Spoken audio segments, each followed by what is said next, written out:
Hadirin Bapak Ibu yang berbahagia, setiap masa hidup ini memiliki lantaran belakang sejarah. Maka dahulu ketika ada sebuah kerajaan atau kekaisaran Mongolia, sebuah daerah kecil yang berbatasan dengan Pakistan kemudian dengan Cina, ada nama daerahnya Mongol yang hari ini dicaplok oleh Cina kemudian menganggapnya sebagai sebuah daerah otonom. Maka ketika itu kekaisaran Mongolia ini memiliki seorang raja yang luar biasa, namanya Genghis Khan.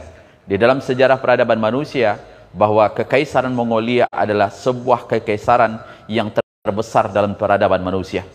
Maka hampir seluruh dataran Cina ataupun daerah-daerah Asia dicaploknya. Bahkan Kaisar Genghis Khan bisa menaklukkan Persia.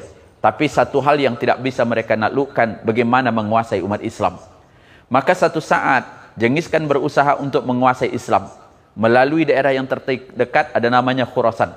Dan di Khurasan itu ada sebuah kota namanya Bukhara, yang kita kenal ada tempat seorang imam yang lahir, yakni Imam Bukhari.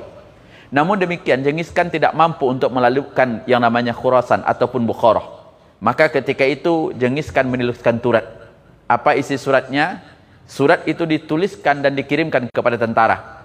Bagi kalian tentara-tentara Islam, hendaknya menyerahkan senjata kalian atau kalian berdiri di samping tentara Tartar. Kalau seandainya kalian ingin ikut dengan kami dan mengindahkan surat ini, maka kalian selamat. Tetapi kalau kalian menolaknya, maka yang akan timbul penyesalan. Surat itu dikirimkan. Tapi ketika surat itu sampai kepada umat Islam, terjadi dua pendapat. Kelompok pertama mengatakan, tidak mungkin Genghis Khan akan bisa mengalahkan kita. Kalau dia mampu mengalahkan kita, dari dulu kita ditaklukkannya. Bagi kita tetap berjuang dan berjihad, karena kalau seandainya menang, itu kebaikan. Dan kalau mati pun, maka kita akan mati syahid. Tapi ada kelompok kedua, Pak. Kelompok kedua ini mulai takut. Apa yang dia katakan? Apakah mungkin kita melawan Genghis Khan? Yang tentaranya banyak, kekuatannya luar biasa, dan kalau kita melawannya, sama kita hanya bunuh diri secara massal. Maka akhirnya, perdebatan di kalangan kaum muslimin itu begitu berjalan, dan apa yang terjadi terbaca oleh Genghis Khan. Akhirnya Genghis Khan kembali mengirim surat kepada kelompok yang kedua. Apa yang dia katakan? Seandainya kalian suka terhadap kami, kemudian anda berjuang untuk menaklukkan kelompok yang lain, maka seandainya kalian menang, kami akan berikan kekuasaan itu kepada kalian. Kalian diberikan kekuasaan, kalian memiliki harta, seluruh keinginan kalian penuhi. Maka begitu mendapatkan surat dari Genghis Khan, berbunga-bunga hati kelompok kedua.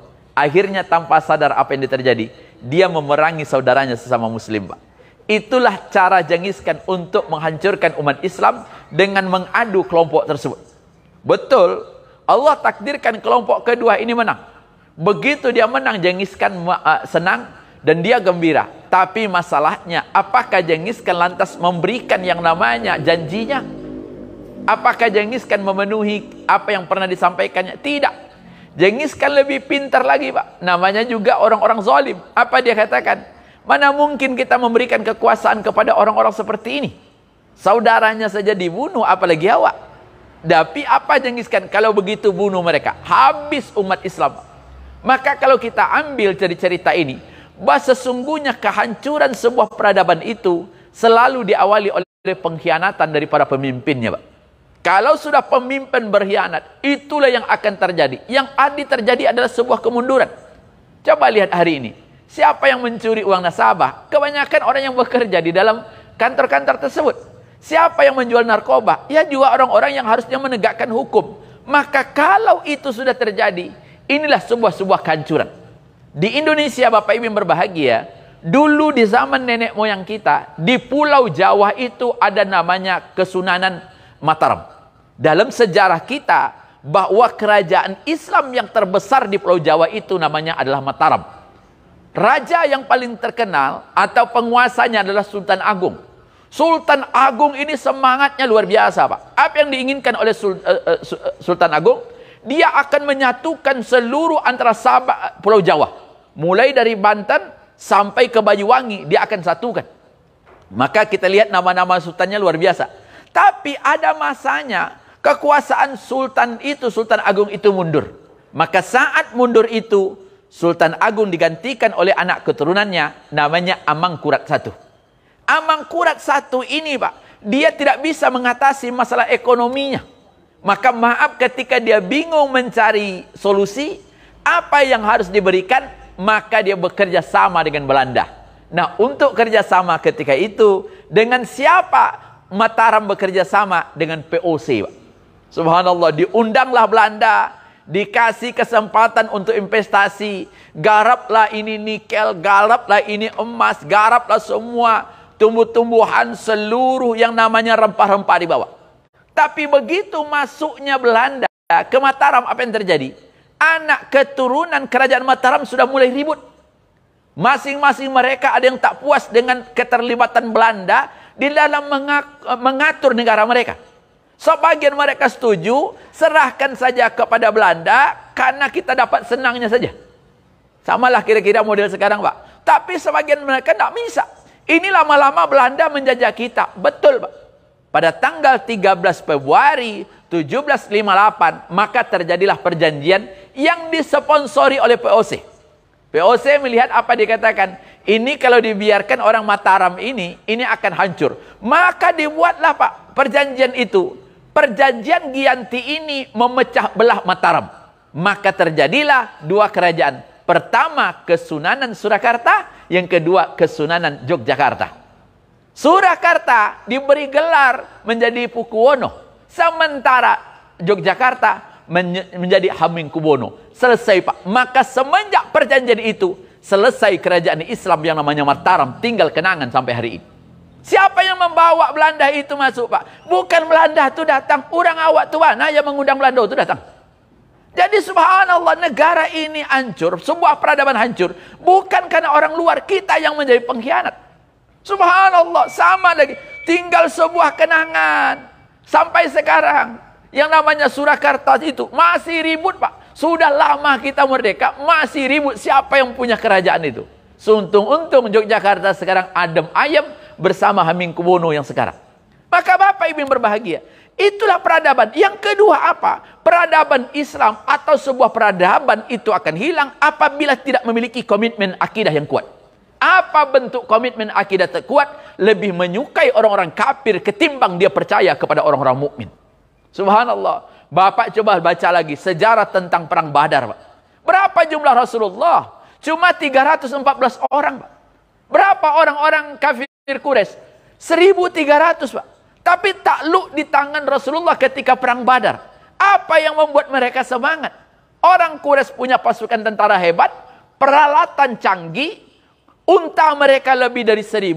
Setiap hari mereka menyembelih 9 sampai 10 ekor unta untuk makan bala tentaranya. Orang Islam 314. Kuda cuma 2 ekor, unta cuma 70, tetapi semangatnya yang luar biasa. Apa kata Sa'ad bin Mu'az ketika itu, ya Rasulullah, kalau engkau yakin diperintahkan oleh Allah berperang, kami akan ikut apapun yang engkau lakukan ya Rasulullah, kami yang terdepan. Subhanallah, Rasulullah menengok semangat, ada orang-orang muhajirin, ada orang-orang ansor, Pak. Karena ketika berperang itu hanya 1/3 orang-orang muhajirin dan 2/3-nya orang ansor. Rasulullah ragu dengan orang ansor karena orang ansor tidak terlibat perjanjian peperangan dalam perjanjian Hudaybiyah. Tapi begitu Rasulullah mandang kepada orang ansor, apa keterangan ansor? Ya Rasulullah, apakah engkau ragu dengan kami? Kata Rasulullah, iya. Tapi apa kata mereka? Ya Rasulullah, kami beriman kepadamu, tidak ada ragu. Kami yakin dengan Al-Quran yang diturunkan oleh Allah kepadamu. Sekarang ya Rasulullah, kami nyatakan kami ikut bersamamu. Silakan engkau buat podium di situ. Engkau tinggal di situ. Taruh di bawah itu seekor unta yang akan siap mengevakuasimu. Seandainya kami orang-orang Ansor ini mati, engkau segera lari ke Madinah. Karena di Madinah masih banyak orang-orang kami yang akan mencintaimu ya Rasulullah. Itulah hebatnya ideologi, Pak. Kini ideologi awak kok ideologi paru ikan kanyang. Aku masalahnya, Pak. Paru ikan kanyang, artinya inilah yang membuat kita hari ini.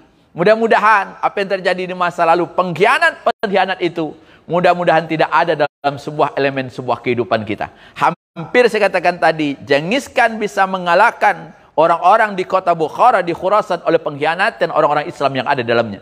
Maaf, kekuasaan kita di Mataram juga terhancur oleh Belanda. Bukan Belanda itu yang kuat, tetapi kita yang mulai rapuh dan mengundang Belanda akan datang ke negeri ini. Mudah-mudahan Allah kuatkan terus umat-umat Islam yang hari ini sedang diadu domba, Pak. Ada buzzer-buzzer yang pendukung-pendukung ini, subhanallah, biarlah calon presiden itu mereka nak bertarung, tapi jangan pula melibatkan dosa kita. Saya suka, Pak, kalau bisa seluruh yang nak mencalon itu suruh aja mencalon presiden. Tak ada juga tunggu gigawar, Pak. Kapan perlu siapa nak mencalon, kapan perlu enggak 20 orang calon, kan lebih enak gitu. Tinggal tusuk mana kita sedang daripada kita berantuk. Jangan karena mereka mencalonkan diri kemudian mendatangkan dosa bagi kita. Tinggal kita menikmati, mudah-mudahan bangsa ini dipertahankan menjadi sebuah negara yang baik di masa yang akan datang. Mudah-mudahan ada manfaatnya. Assalamualaikum warahmatullahi wabarakatuh.